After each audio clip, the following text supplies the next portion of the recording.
Is now a good time to invest? If you are wondering if you should be investing your money right now, or if you should wait to invest your money, today's video is for you. I am Tiffany Thomas, your wealth mentor. I achieved financial freedom in my 30s and became a millionaire at age 40. I'm here to help you do that even easier and earlier. So let's dive right in.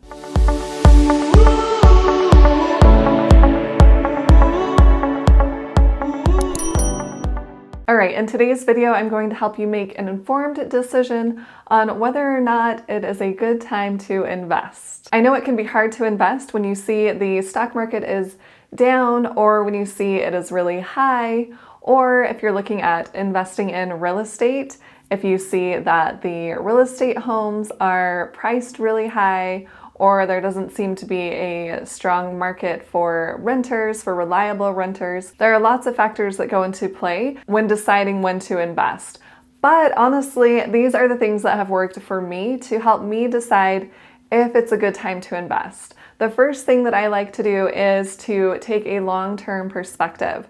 When I do this, it makes it a lot easier for me to invest my money because I'm not worried about what's happening tomorrow or next week or in the next month or even within this year. I'm thinking long-term. I'm thinking 5 years, 10 years, and even longer. When I have that type of perspective, then I know now is a good time to invest. If I'm investing in the stock market, I'm thinking, I want time in the market. I don't want to try to time the market. Because from personal experience, I have seen my stock market investments grow exponentially over the long term. I was able to even double my money in the stock market.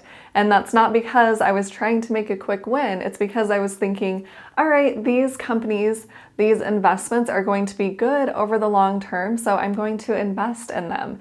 And lo and behold, over the long term, they have been good. They have increased my investment. And even with real estate, when I keep a long-term perspective and everyone else is so worried about how high the market is, or that they think they're not going to make a lot of money on one rental property, I'm thinking, you know what? Over the long term, when I'm buying a home in a good area, I know that the value is going to appreciate. And I also realize rent prices will continue to increase over the long term. And I have actually seen that. I bought my very first property back in 2005, back in my 20s. And I bought it for about $130,000. And now that property is worth around $420,000, $415,000 maybe. And yes, that is a long time, almost 20 years. So if you are thinking, oh, I don't know if this is going to be a good investment, think about what that investment will be in 20 years. And I know I have had friends that have said, oh, the market's so crazy, it's going up and I don't want to buy right now, I'm going to hold off. And I remember back in 2016, the market was crazy then. There were a lot of offers on homes and it was hard to get a real estate property. And a lot of my friends were saying, oh, I'm not buying right now, it's way too crazy. And I was thinking, I know I want another property, and I know over the long term this is going to increase in value. And even if the price does fall right after I purchase it, I've run my numbers, so I know what I'm going to get for rent. I know what my mortgage payment's going to be. I know what my expenses are going to be, and it's still a good investment. I'm not really worried about how high the home prices are going to be shortly after I buy because I have that long-term perspective. And even with investing in the stock market, there are a few companies that I chose and I knew they were good companies. I thought, you know what, I can see that they are the leader in their industry and they have good leadership at the companies and I can see them continuing to grow over the long term.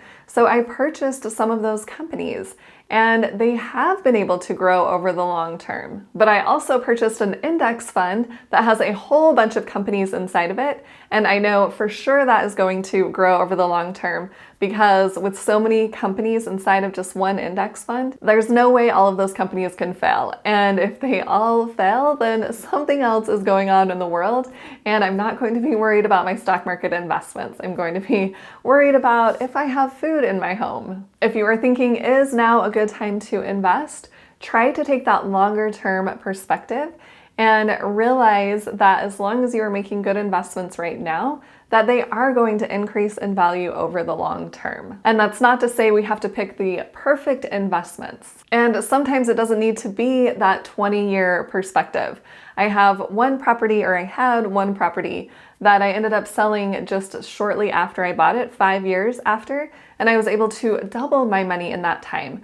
But I wasn't banking on that. That just happened to be the case, and so I ended up selling. And if you want to know why I did, I have another video for you. I will leave a link above. You can check it out later on. But the longer term perspective that we can have, then the better off we are going to be with our investing. And let me just share a quick example. I want to show you a calculator so that you can see the effect of investing as early as possible. All right, let's just say that we are going to contribute $3,000 a month into the stock market, and we're going to get an average return of 10%.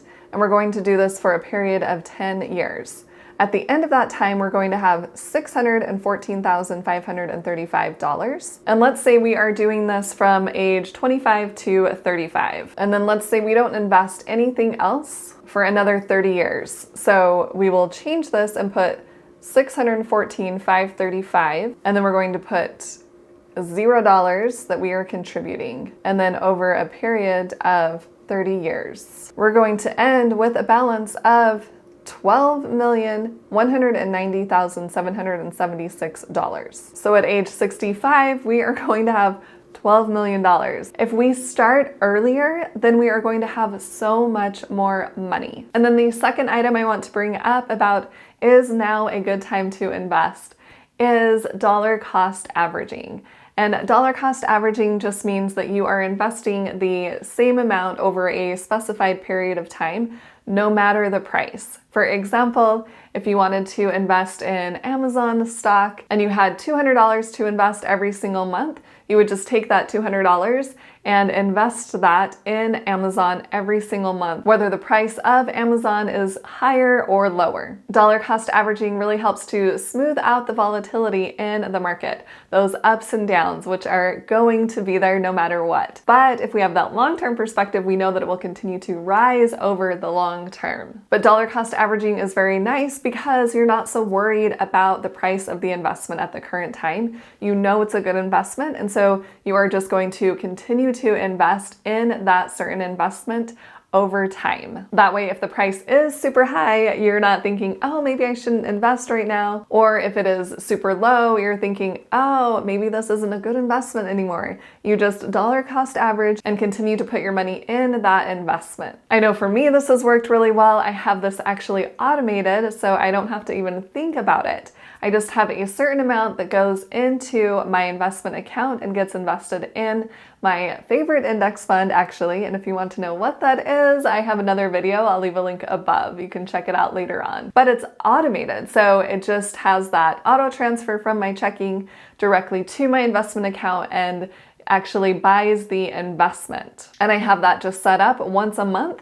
So it's getting done every single month, no matter the price of the investment. And another nice thing about dollar cost averaging is that when the price is low, you're actually buying more shares of that investment because you have that set amount you are investing every single month or every 2 weeks, and you can take advantage when that price is low and buy more shares. And of course, when it's high, then you're going to buy less. But nonetheless, we are invested. And a third point I want to bring up on is now a good time to invest is the opportunities that come your way. If you are just ready to invest, then you can take advantage of those opportunities that are coming your way. But if you are thinking, I don't really know if I should be investing, or I'm not really ready to invest, then you're going to miss out on some of those opportunities. I know for me, when I was buying my 4th real estate property, I knew that I wanted another property, and I had some money in my savings account, but I also had money in my taxable brokerage account. So I knew that when a property came available, when I was able to get a property, because I had to put in multiple offers, I had money in my savings, and then I could pull money from my stock market investments. So I was ready for that opportunity. But if I didn't have money in my savings for a down payment, or if I didn't have money already invested in the stock market, then I would not be able to take advantage of purchasing that home. It's not so much asking the question, is now a good time to invest, but thinking to ourselves, I'm always ready to invest, and just not being so worried about the prices of homes or the prices of stock market investments, because we're keeping that long-term perspective. We are continuing to invest our money, and we are continuing to have the attitude of, I'm ready to invest when an opportunity presents itself. And going along with that, it's not that we are just sitting back and waiting. We are taking action and looking for those opportunities. When I wanted to buy that real estate property, I wasn't just sitting at home thinking, oh, I wish someone would present a property to me. I was thinking, all right, where do I want to buy? I need to go look at homes. I need to put in offers. I need to be taking the action so that I can take advantage of that opportunity. And same with the stock market. When a certain crash or dip happened in 2020, I was able to take advantage of that because I had money in my savings. And granted, if you've watched any of my other videos, you probably know that I don't keep a lot of money in my savings account. I like to keep as little as possible in there so that the majority of my money is working for me. But nonetheless, I did have some money in there, and I thought, you know what? I'm going to invest some of this money, and I can always build back up my savings, or I can find access to cash other ways if I needed to. So I was able to take advantage of that opportunity and make some pretty quick wins. And again, by investing the money that was in my savings, even if I wasn't able to make a quick win, I would have been just fine. I'm not investing money and stressing myself out thinking, oh, this needs to grow really, really quickly. I just knew that it would come back eventually. I still had that long-term perspective just in case. And if you are thinking, I do want to get my money invested in the stock market right now, Tiffany, so that I can take advantage of compound interest and I can see my investments grow over the long term, I have a free masterclass on how I can help you invest in the stock market. I will leave a link below in the description. You can click on that and check out my free masterclass. Comment below and tell me, is now a good time to invest? What do you think? And if you found this video helpful, please hit that like button and share it with someone else who would like to hear this information. And hit the subscribe button to subscribe to my YouTube channel, and hit the little bell to get notified on when I post new videos. And if you want to see even more awesome content from me, make sure and check out the videos on the side of the screen. Thanks so much for watching. I'll see you in the next video.